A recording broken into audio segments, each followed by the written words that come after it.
Well, really, when we looked at the law draft which was presented by the MPs, we understood that it does not have lots of substantial points which have to be mentioned there. The law draft about the implementation of the second pillar has to be conceptual from the point of view of the changes of regulation and changes of the conditions of existence of the accumulations. So when we saw that this law draft does not contain all of that, we began the development of our own law draft, and now I will present it to you, the main principles which it includes. I will have the presentation in English. It has been developed for the conference for our foreign colleagues. So I will speak English if you don't mind. Let's switch to English, and I will present our concept in my short presentation. Okay, first of all, how it works.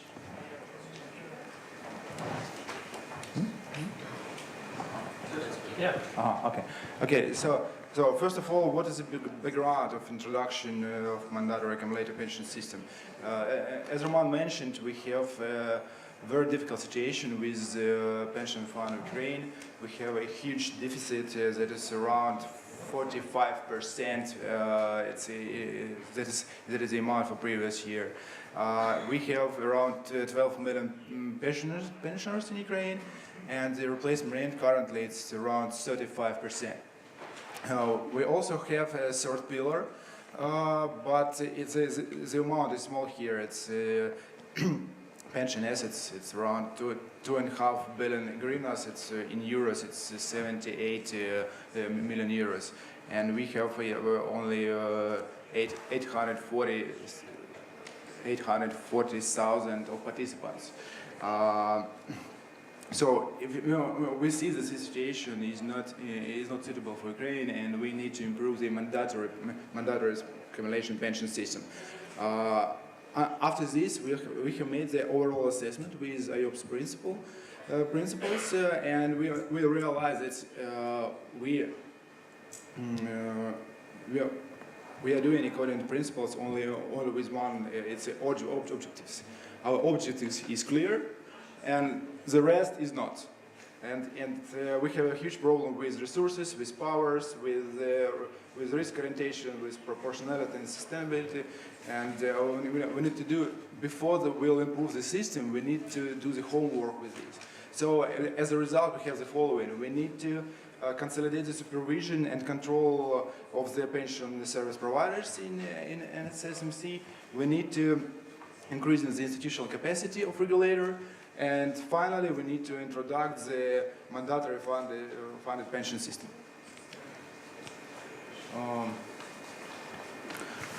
What is the basic frame of the Pillar 2 system? We propose a centralized model. In the center, we have accumulated fund, and around we have the service providers. And what is the main functionality? We have the supervisory board. And the main functions: consideration of reports from asset management companies, custodian banks, then analysis of portfolio results and benchmarking, then approval of accounting policy of accumulated fund, and providing general control of the system. Administrative office will do the daily analysis of effectiveness for investing funds, made the accounting, made the NAV calculation, calculation of pension units value, and the daily control and allocation of expenses between pension portfolios. Pension fund in Ukraine would be a front office for the Pillar 2 system. Would be provided personalized accounting. Would plan of pension payments, providing pension payments, and daily calculation of the quantity of pension units. Okay. The law that was prepared by the Commission is about comprehensive system requirements. It's very complex. And what we are talking about in this law is we improve the additional requirements for service providers, for core functions, for risk management, for compliance, for internal audit, internal control. we improve the three types of portfolios. It's conservative, balanced, dynamic, and for different type of pensioners, they can choose different types. And we strictly limit the cost of the system. At the level on 0.5% of NAV is for asset management, for the administrative functions, for the custody services, for everything. And only separately we have 0.1% for the administrative office cost. Separately, we propose the same limitations as we have in another law. It is 3.5% if anybody chooses the not the accumulated fund, but he would like to be in the non-government pension fund. And as we understand, it's not all of the people will choose the pension portfolio in this system, and we think it will be 2% or 5% only. So the biggest part of citizens should choose will not choose the portfolio. That's why we propose automatic distribution such persons between the portfolios.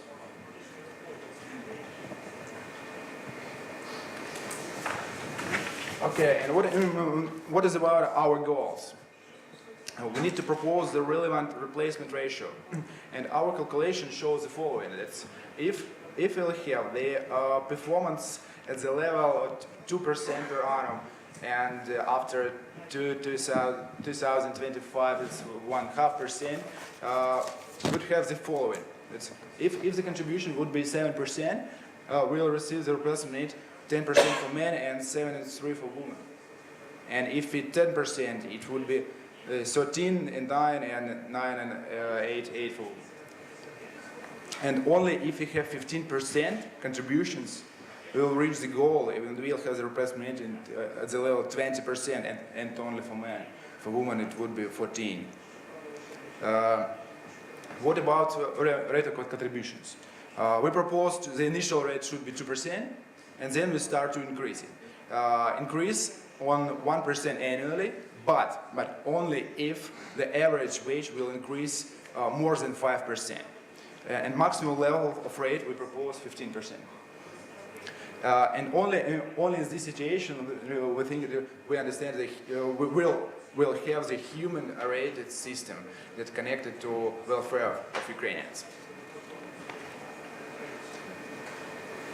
Okay, so this graphic demonstrates what would be the difference if we will have different kind of fees in the fund. We take the maturity years, it's 30, and net performance 1.5, monthly contribution 1,000, and fund fees is 0.5% that we proposed in our law. And another alternative variant is it's 3.5% that we have in another law proposed by Parliament. So and you see that on the graphic that the difference are huge. That average cost, if we have 0.5% of fees, generally it would be 7 and 60%. And if you have 7.5, it's 40%. 40% people will pay for the service providers. Would you like to have such system? I think the answer is clear.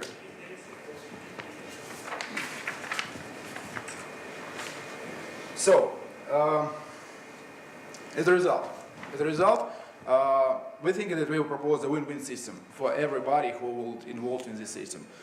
First of all, for citizens, we would have a convenient and understandable system created in the interest of citizens, but not for intermediaries. We'll have a single window for providing services. We'll have the elimination of corruption risks for employers. Employers will not choose a pension portfolio or service providers for the employees. High quality of service for active members. Increase the personal savings and increase of replacement rate. For the government, we'll have a full reformed three pillars pension system, improvement of citizen pensions, and attract large-scale long-term investment. lowering the interest rate as a result, optimization of expenses of state for maintain this system, and possibility to use the existing infrastructure of personalized accounting of citizens, and strong regulator on the stock market. Thank you very much. That's all about. Thank you, Alexander.